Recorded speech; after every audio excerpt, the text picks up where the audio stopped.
Grace and peace be unto you. A very important message to convey. And while I was in prayer, God gave me some words to basically deliver to specific group of people. This is not going to apply to every person that watches it, but it will resonate with quite a bit of you.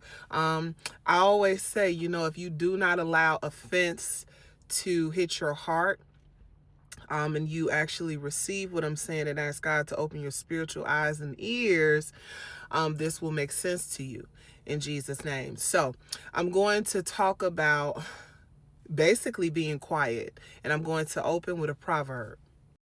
It says, the one who has knowledge use words with restraint, and whoever has understanding is even tempered. Even fools are thought wise if they keep silent, and discerning if they hold their tongues.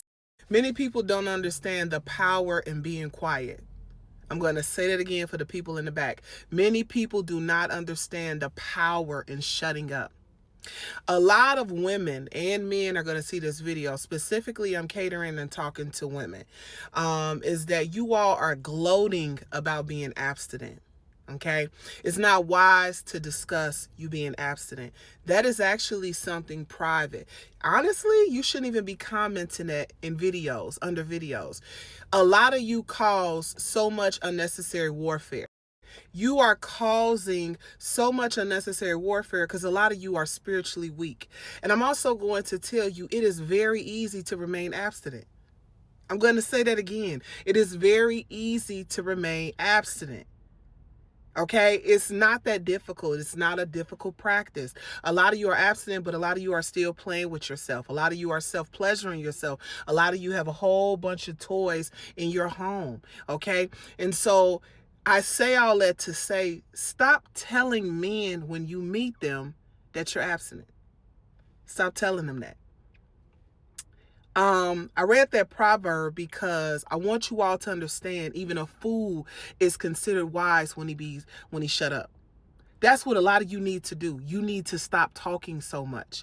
A lot of you think you've arrived. You ain't even started yet. Don't let that go over your head. Okay? God says it's very easy to restrain from sex because once you begin to practice something, it becomes easier and easier over time. That does not mean that you're strong.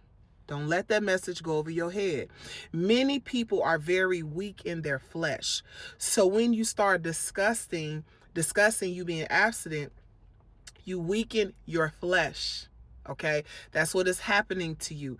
And because you don't have a prayerful life, okay, it causes spiritual warfare because one of the things that causes a person to be girded up spiritually is prayer. So here's what'll happen. You may meet a guy, right? You telling this guy, oh, I abstained from sex for 2 years and I did this and I did that and blah, blah, blah, right?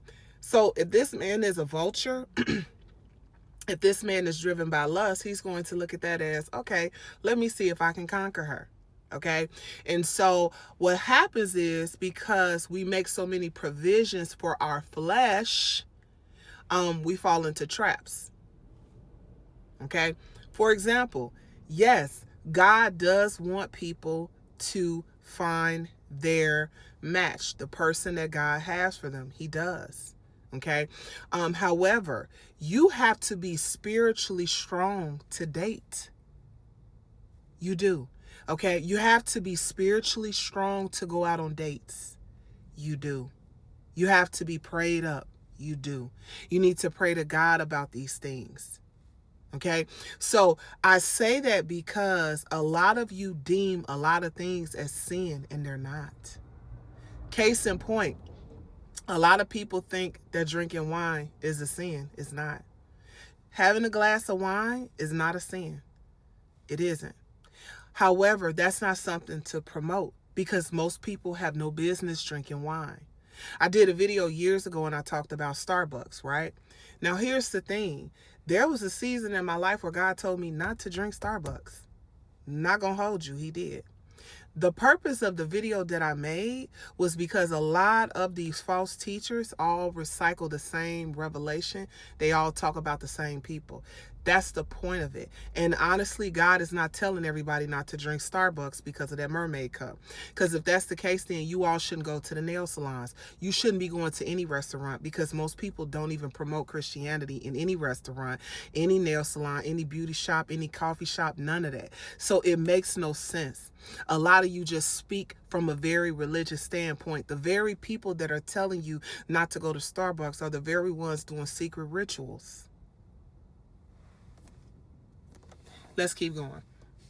So a lot of you are bragging out of pride that you're abstinent, and then before you know it, your legs is spread as far as an eagle, and you super confused. How did I get here? I'm going to tell you, your flesh is weak. You've made provisions for it. Okay? There could be two different women. One of the women is prayed up, girded up. She can hang out with a man that she finds incredibly attractive, liking everything, and go straight to the crib. Versus you, who weak, your flesh is weak, you don't pray, you don't read the word. Baby, before the night is even started. That's all I'm going to say. Okay. Now, let's talk about this. Why is your flesh weak? I want to say this too. Going to church don't make you saved. It has everything to do with what you do on a daily basis. You have to actually decide in your heart, I'm going to serve God every day. What does that look like, though? Your salvation has nothing to do with your church. Please don't misinterpret that. Okay? It has everything to do with what you do every single day. I'm going to keep saying that. All right? How much of the Bible are you reading on your own? Okay? How many times are you praying throughout the day? How much of the word do you study and meditate on? What does your consecrations look like before God? Can God tell you, I want you to pray for 6 hours, and you actually do it?